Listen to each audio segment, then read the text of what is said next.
Ici devant vous, premièrement d'abord les réactions de notre président Jean-Marc Kabunda Kabonde que nous félicitons en passant. Et nous félicitons encore les mesures prises par le président de la République. Nous, la base des lignes de presse et les communicateurs du parti, nous allons encore donner des précisions. Nous allons préciser, et il y a des choses, il y a 3 points que je dois énumérer ici devant vous. Premièrement d'abord, qu'est-ce qui se passe au niveau de l'armée? Pourquoi les congrès? 3, qu'est-ce qui se passe par rapport aux avions qu'on avait disposés au niveau de l'Est? Donc les 3 points là, je dois vous préciser, et puis Torobet Lingala, puisqu'il faut que des mingi na monoko batu bazoyoka bien facilement, batu va comprendre masoloni ni tozala ngolelo, il y a des bosso ezali réaction. D'abord te féliciter d'abord président ya biso ya parti AI Jean-Marc Kabunda Kabon pour la sortie médiatique au ya oti ko bimisa par rapport à la réaction de monsieur Tamamba. Les lois encore na ya comme base ya IDP moi yokason na sabino nini ezali ko salama na parti na mboka na biso. Pourquoi congrès na moment oyo état d'urgence décrété par le chef de l'État, état d'urgence va créer ango avant même de le créer. Il y aura encore quelques articles où itokolobela nini avant de convoquer congrès sengara nini. Pourquoi? Qu'est-ce qui se passe? Complot nini ou ezali ko salama après arrestation ya Vital Kamerhe. Mais bokoyeba makambo ndenge ezali awa lelo. Donc na ba 3 points tozala nango oya kozala na question akuyi kotuna koloba pour que tout évolue. Mais premièrement na kolingana lobela na dossier ya nini ezoleka na niveau ya est. Armée d'abord. Armée ezali armée ya Montoutin. Biloko tout, il y a ancien président ou ya Sombaki. Ezali a été, ezali biloko ya République. Mais chose étonnante, j'ai appris il y a encore monsieur, d'abord ministre de la Défense, monsieur Ngoy Mukena.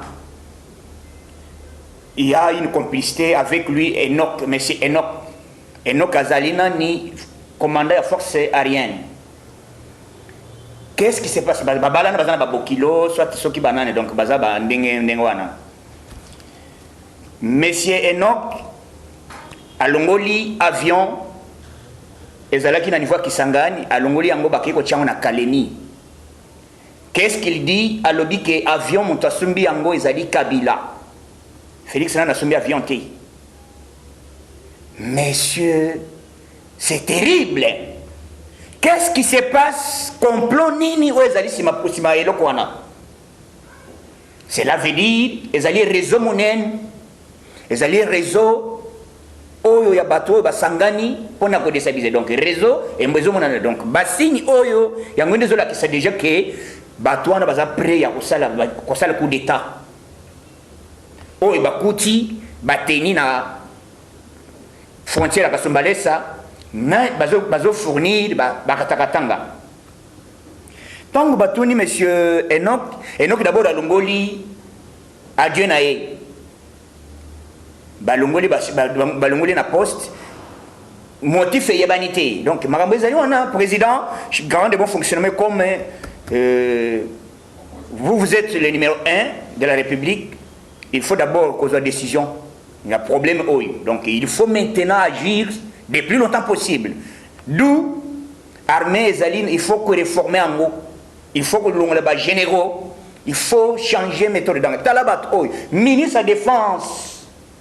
Azoko Kolongola, monsieur Enoch Teazolo en plein air, n'a pas soldat. Azolo bana batunyon que ndenge boza tolongoli avion bakeko tia avion puisque place il faut pas tia avion place moko ezali que lelo et carburant ezali moins cher mais bazu avion bakeko tiango na Kalemi na kalemi pona ni nana za la base ya dossier wana complicité ya Zoé complicité makambo ezali.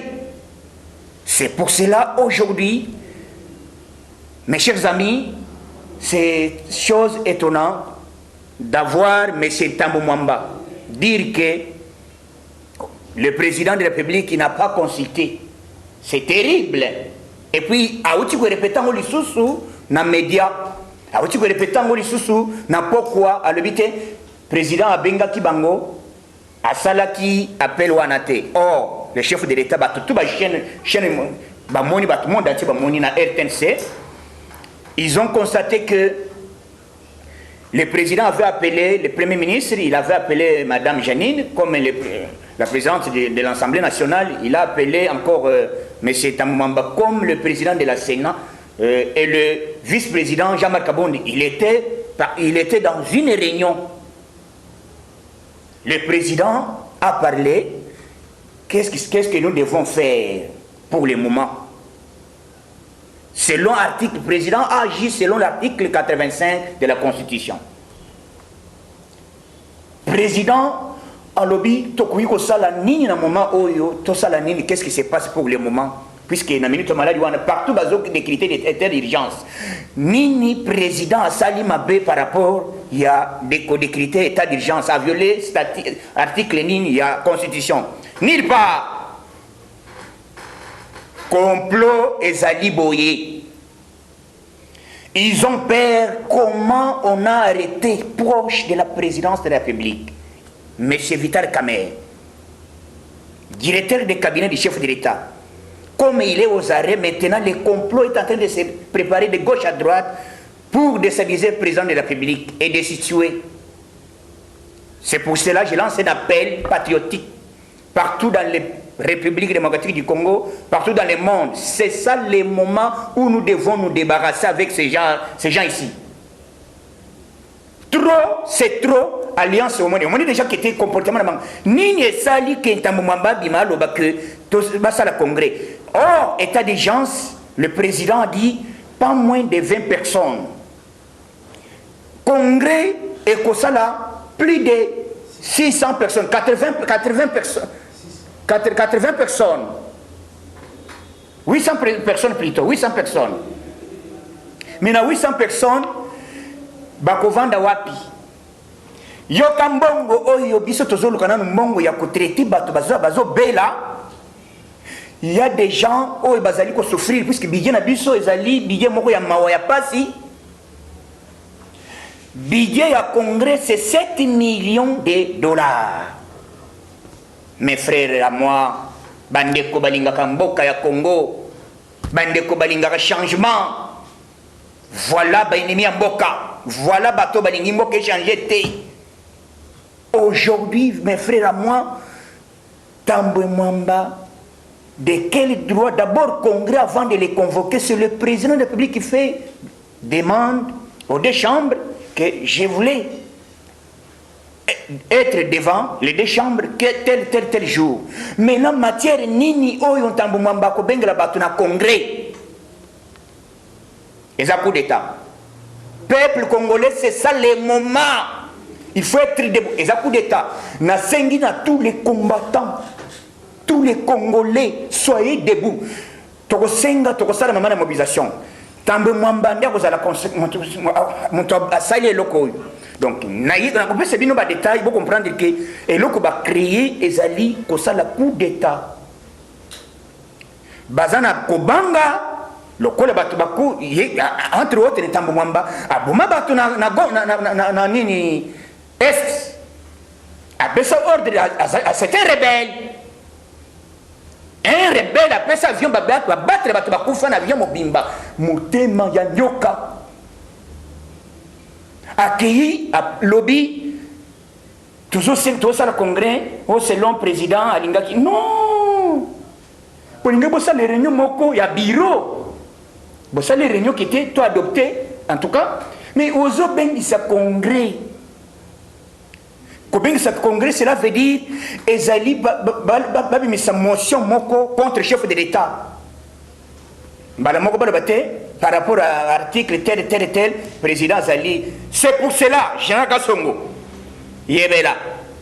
Yebela. Nazo yebisa. Sylvain Moutombo, ministre de la Défense, délégué chef de l'État. Ngonga yangoy. Ngonge komi mabe. Depuis Bakangi, Vital Kamer. Batonyo se bakomi agité. Surtout Bangondi basala mabe mingi na mboko. Baboma batu. Basala ba crime ya ndenge na ndenge. Ezo continuer. Maintenant c'est ça le moment, les combattants, les Congolais, soyons debout.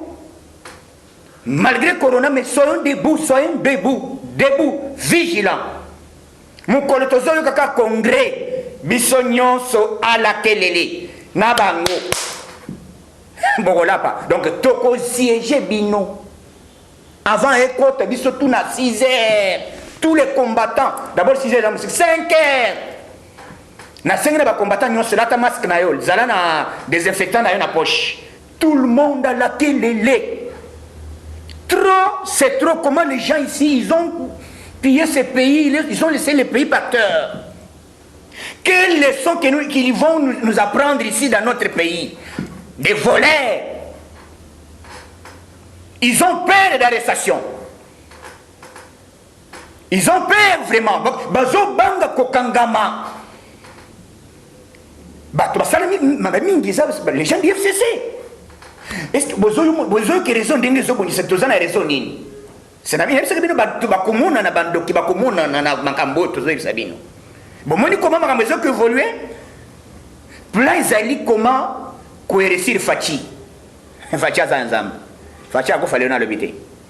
Mission na bien zali coercir Fachi. Boké na ba armée. Président, c'est ça le moment. D'abord na signé na chef de l'état garant le bon fonctionnement. Le monsieur Nok ici doit être suspendu.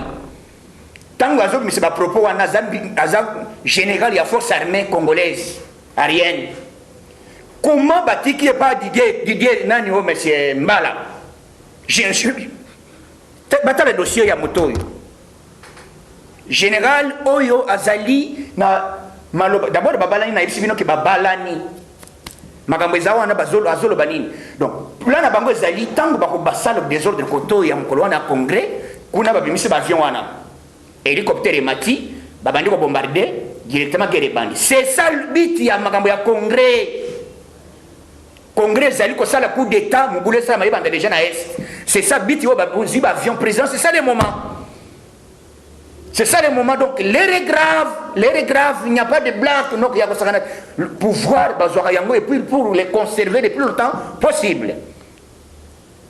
Donc aujourd'hui, je ne pouvais pas encore rester ici côté la Congo na makambezo le cas. Na lobby les graves congolais nyons tellement. Au moins que vous me déjà état de droit bandi, état de droit président d'abord à lobby, j'étais c'est ça la musala nango. Président ko ko côté dossier Vital Kamerhe a influencé ba juge. J'ai des regrets par rapport à mon vieux, en tout cas mon père bâtonnier Mukendi. C'est ça le moment. C'est ça le moment, donc beaucoup d'émotions. Hein? Il devrait être nommé comme président de la Cour constitutionnelle.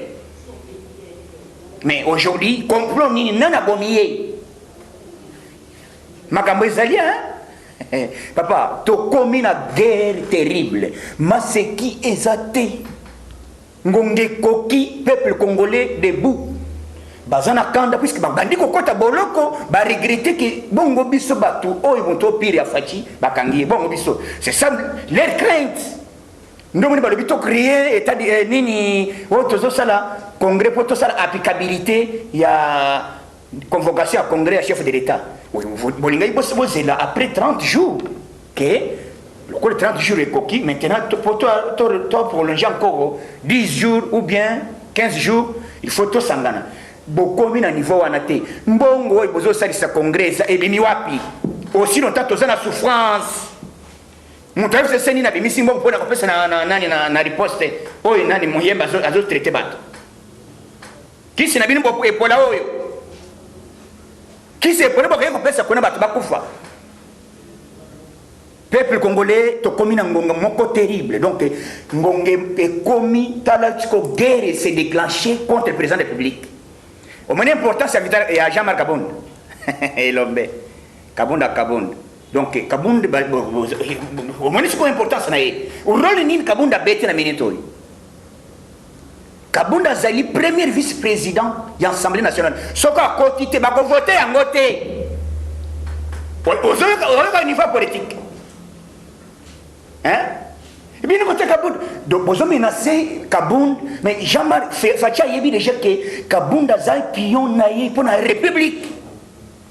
Ce qui va adopter motion contre le chef de l'État, ce Kabound à côté, et vous allez voter, il faut signer la Kabound. Vous avez les sorciers qui nous ont bien à quoi ça? Vous avez dit ça, Kabound, Bitumango et Yakina, Bissona, il est ça. C'est Naïr Sabine. Batu babandi ko kangama moko moko omoni bolo ndenge fungami makamana sana ngo ezali très dur na yoki mutu moko aleki les jeunes médias bien sûr réunion ezali que batu ya FCC ba ko kangama makasi entre autres lelo matata poni faut répondre on a arrêté combien de personnes depuis Vidal Kamera à Kena Boloko bakangi monsieur bakangi mutu ya nani DG ya Foner bakangi DG ya OVD bakangi leki ya Vital Kamerhe akei boloko samedi leki ya Vital Kamerhe bazo de prochaine banomaki ye na coordination ya commission ya 100 jours mais combien touché na kati na ngweza na makambo moko kozala wana bato bakozala cité ya biso pe moko baza wana lelo babengi bango okoyoka bamuso batika na makala lelo tata papa na yebisi bino ke ngai tobombaka makambo toza kesi te ya kobomba kesi ya kobomba makambo awa tere komi de terrible tere komi ya koinda yango balobaki ba disparaître IDPS à travers balongo la Kabonde balongo le Jean-Marc directement baso ba récupérer terrain baso sko ozo que Jacqueline de konde kona biso IDPS azo contredire Jean-Marc na média ale binin congrès kota o bato sko congrès ko kota na mbongo nini ba dépenser 7 millions au lieu ba aider bato bazo kufa il y a maintenant 20 quelques de morts bato bazo maladie ezali terrible les au monde entier bande bazolo banini toko sa congrès pour tous réunir 800 personnes dans l'Assemblée nationale. Sylvano Kasson ministre de l'Intérieur Gilbert Kankondi Longolo Bombashi Zonga Teresa Wenda Yaka likamba Gédéon bazana kati bato FCC Gédéon baza préparé par Joseph Kabila bazana réseau na batu ya nini ya Lamoka Gédéon batu babombi eza batu FCC. Donc il y a des gens qui ont bombier et zali batu ya FCC. Pour ça, on a dit que ceux qui ont Gédéon, moi si Gédéon a sali vidéo, à lobby que les politiciens ne peuvent pas manipuler mon bali nangai. Teresa terrible congolais. Ceux qui sont au lobby, ils n'ont pas de puisque il faut tout le bélambo cannabiso, il faut tout élément, tout ça la monte moko. Bon, il y a un état de droit. Félix a de côté. Mais depuis Fatia Sali, état de droit. Oui, alors, qui m'a Fatia, le président de la République, c'est l'IDPS qui avait promis que dès lors l'IDPS est au pouvoir, nous allons instaurer un état de droit et la démocratie. Vraie démocratie. Aujourd'hui, tous les placés. Ndé loko batouana basangani bakaye bloc na boto. Basali ba vidéo, papa Zola. Oyebe que dossier na ezali. Puisque batu nyonso ezana 9 ministres o bazana liste ya arrestation ya finance azali ya bidja azali basé belé hein en tout cas OPJ magistrat coup de chapeau mon toi intimidé binoté mon toi intimidé binoté boza la déterminer boza la débouche moment to komi ezali moment ngana ibsibino nzamba yebaki déjà que malade o yabo peut-être pour température qui va préparer déjà pour Kala. Comment simple arrestation, il y a Vital Kamerhe et créé congrès. Or, on a un bureau, na président Jean-Marc, na Vital, na madame Janine, na population a informé bango que il faut tout décrypter état d'urgence. Et ça l'article simple il y a 85 qui était il y a consultation. Nda sali que a consulté a violé constitution place nini. Donc tamuma balinga bima expert.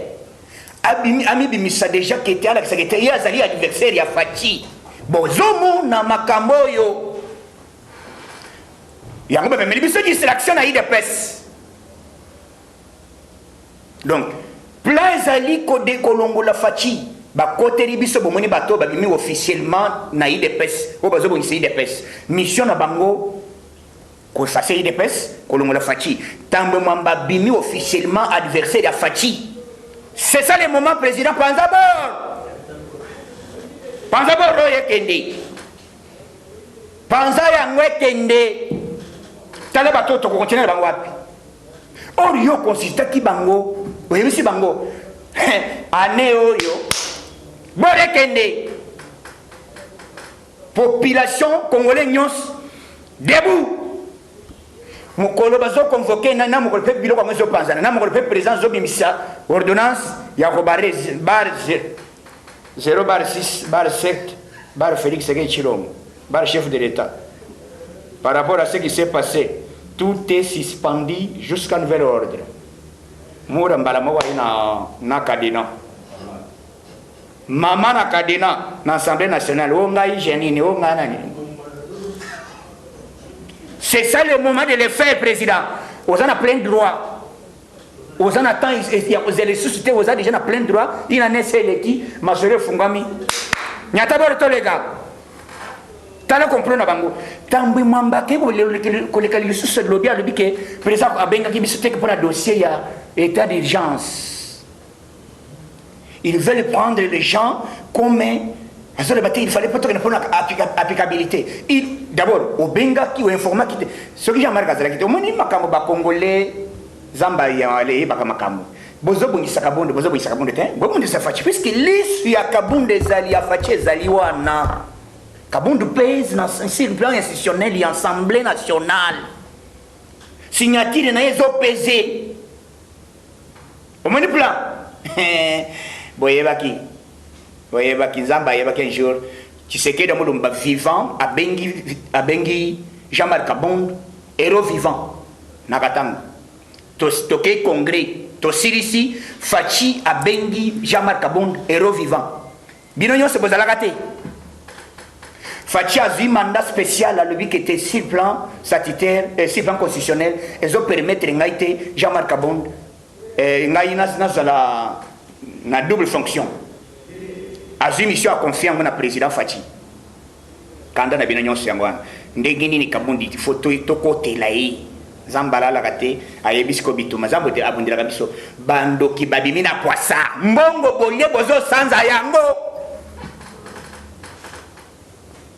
Bozo sans on moni bat balimbo bozo se justifier partout de gauche à droite puisque bakotanga moko na moko boye ba 15 jours caméra kozana bolok akolia mvongoli ti atonga komela o caméra vital awo azoleka na cortège na butu azela kati atonga ya bayela nati o lelo to ya ti puisque soda boy bosi bo mona yango na Afrique et lo que possible bango agitation yango wana coup de chapeau na garant de bon fonctionnement et commandant suprême. Donc attention on a là il est le bien dit. Tant on a eu qui quoi non, je ne pouvais pas rester sans toutefois vous informer puisque aujourd'hui nous sommes en danger. Le pays est en danger, le pays est menacé, et il faut se débarrasser. Régime passé ça régime mon côté ténèbres il y a makasi. Bango tout ba ko sangana basal bloc pour nous décider président de la République à travers la zone bien au congrès en latine toyebi peuple poser la tête to kosoma ba masque ba bazana ba masque te boya na tongo so ki balance que vendredi biso jeudi tout le monde tozawan avant quand ce moya biso ba combattre to kozala nzinga bongo tozo ayo to ko siéger na bino vendredi biso to ko siéger na bino biso tous les combattants de l'IDPS Congolais nyos debout causalité congrès pour ça na mwezi balongo la Fachi puisque bazo banga kokende boloko bayibi mboko yo mingi makambo koloba mingi ezelelo ezalaki te boyoka comment armée nazosenga chef de l'état-major général monsieur Mbala alandela dossier comment kotika monsieur Enoch atenir ba propos ndenge wana monsieur Enoch wana azali na ba parent na parenté na ministre ya défense oto zobenga nani Mukena bazana parenté azolinga te dossier na yalandela donc merci moment otokomi combattant à bas la paix donc masekité tobune na opposition tokomi siko pouvoir balingi ba arracher yango na matoyo badongolo miso plante mwamba bimisi abimisi na poissac aza clair ya a récupérer pouvoir c'est ça le moment vendredi ce que ça vendredi ce que ça samedi ce que ça jour tel tout le monde debout tout ce masque boya boza ba masque nini oyo nani désinfectant tokotia yango ba carton montana eloko na poche lingo kosola ozo na mampape mshwara okosoli osimbi puisque ngonge komi terrible toko yamba na bango tambwe mwamba soki batu bakofie belé lelo bango d'abord il faut batu wana bazana mawa batu bazo kufa malade boyo ke ko provoquer congrès ezali ko zo défier fati état d'urgence mutu moko tamwamba bimete to zo non to boy bisona bino zoto na zoto rendez-vous ce que ça vendredi, ce que ça dimanche, ce que ça mokoletel, combattant nyonso debout. Poto ba route na bandongo le miso bato balinga ba récupérer pouvoir bamili ya bananga na kata pamba. Merci beaucoup, merci. Na ba bi auto suspendre ça dit quoi? Ordonner fermeture ya pas de pas ministre derrière. La DG ce coq se fait azapé avec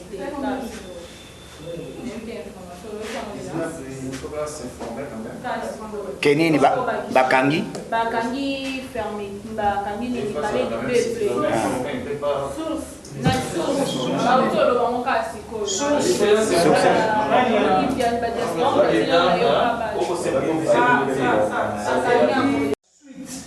il y a Oyo président et si Antamaki et là on a préjudice et là on a ça la suite mais malgré à qualifier qui congrès on a des fêtes et des noms des il y a trois mais avec là on a ça la suite il y a Malouba il y a Chris comme c'est pour cela c'est pour cela et puis binoke et là liboso question ezali que monsieur Enoch accueilli à petit ordre yazali commandé à force aérienne azi avion oui ça là qui guerre na est na Beni oui bombarder si guerre donc les avions privés les avions privés les avions il y a armée il y a l'état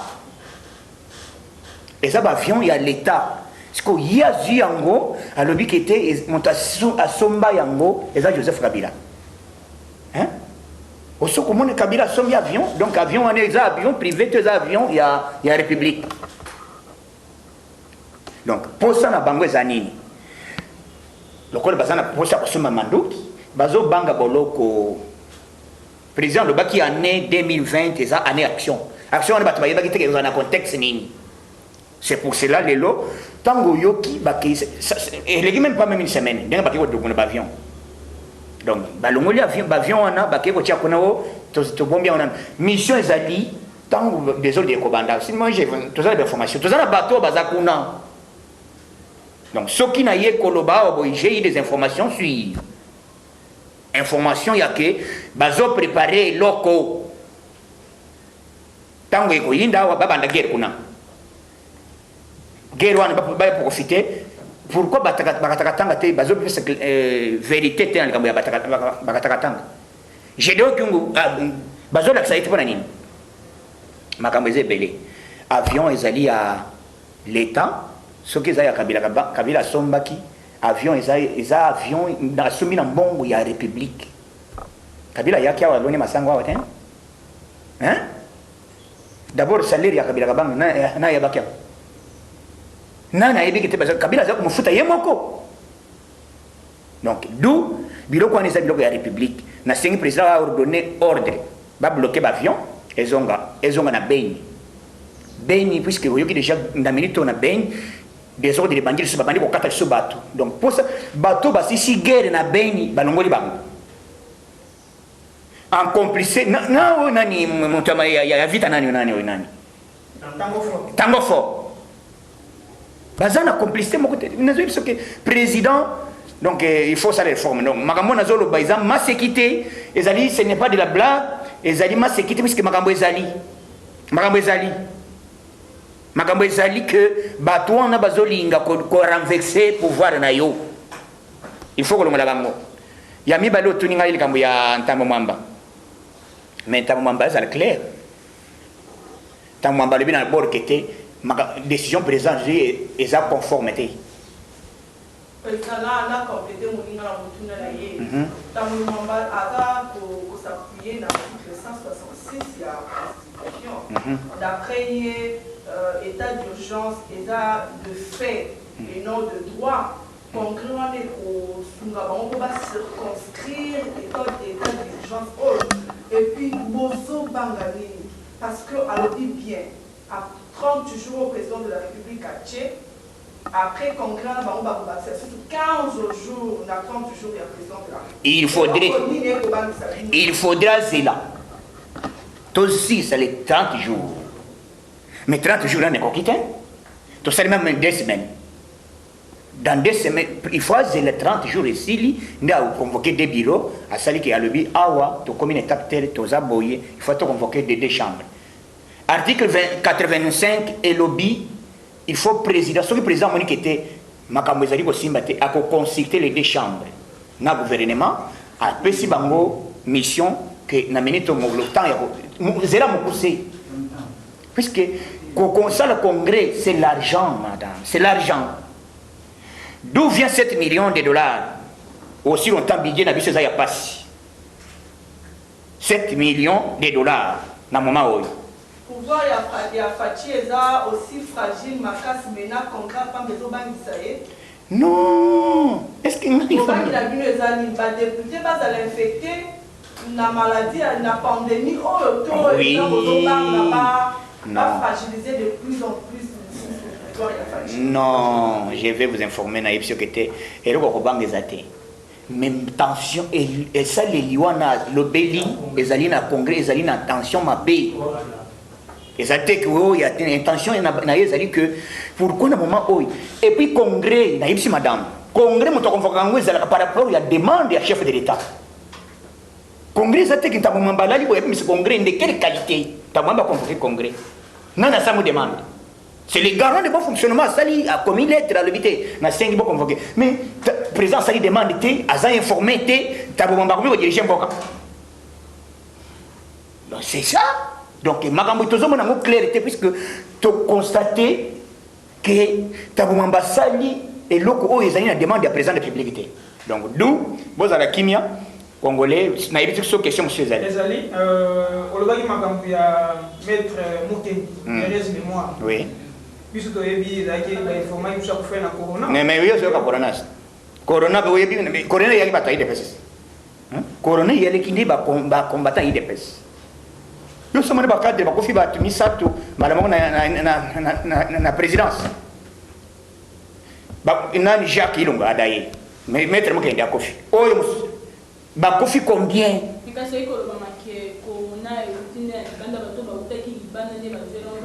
Corona vacciné. Oui, corona vacciné. Il y a Tonga. Corona vacciné, c'est bon. Mon pays est le salami. Parce que je maladie on baso banga. Moi, est-ce que mon tant que vous êtes là, corona, yo libi, n'a pas si été. Bon, les canaillés. Oh, allez, badlessier, moi, bangoba. Maître Mokenda, vous filez au mot normal, puisque Maître Mokenda est sorti dernièrement. Azay ko berete. Total boy lobby on peut me caniper mon takofi. On a beaucoup de cas de ça corona par rapport à les résultats que Fachi azana bord avec corona donc n'importe. Nagindo kina bango ba kendo dia ba non na bango bazana bazovela. Le président Zoberete. Président en bonne santé, azana scellé na réunion na puisque azay confiné puis azo prier pour na mboka na biso. Azay bien à l'aise. Président Santos au moment où il est Tokaki, Natop, Congo, c'est qu'on déclaré que demain, je prendrai l'âne avec la présidence de l'Assemblée nationale pour arrêter les modalités d'organisation du congrès. A déclaré comme sur Top Congo, mais sur Makambu, il y a premier vice-président de l'Assemblée nationale, qui a obtenu le Congo, kasi na uti koyebisa ke te ntango mambazo agir selon batindi ye batindi yes ntango batindi ke te esala mosala ezalaki kokomi kotika biso bakende puisque dès lors oyoki keja OPG nani procureur nani juge atindi batindili nani matata poni convocation aya s'expliquer ndenge nini apesaki na fond na yo tala boyboy ezali na plan.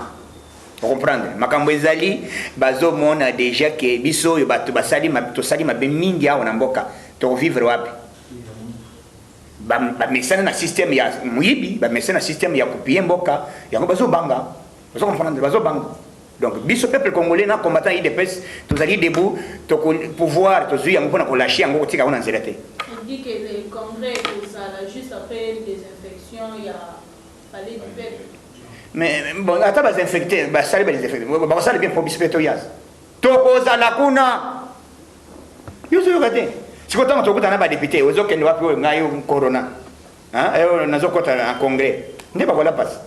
Hein? Donc boza la kimia na banzi ba congolais nyoso lelo boyoki déclaration ngai ezaki mingi ya ko se focaliser makambo ya communication. D'abord, te féliciter d'abord le président de la République, te féliciter d'abord le président AI, IDPS, te féliciter tous les combattants qui ont soutenu le président de la République. Moment où vous allez, c'est un moment de maladie. Maladie, on est dans le monde entier. Même aux États-Unis, il y a eu qui débattent. Même en France, il y a eu qui débattent. Des bébés, la démocratie, c'est dans le Congo. Et pas en tant que moi.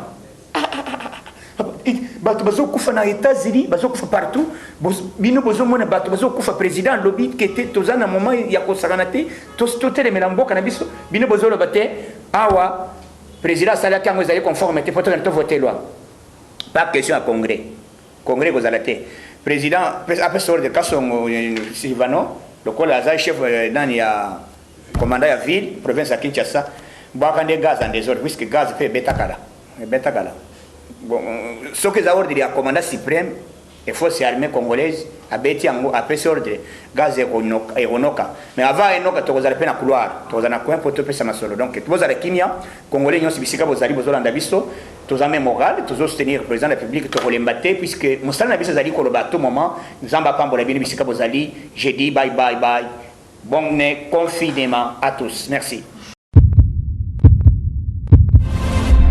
Eshima, votre magazine qui bat au rythme de l'actualité. Retrouvez la nouvelle édition.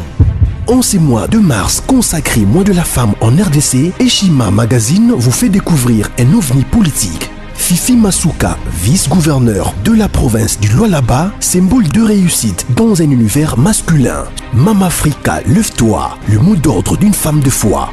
Découverte. Sélé Alagouli, le gardien du trésor, mobilisation des recettes, rigueur naturelle, les nouvelles argentiers congolais rassurent.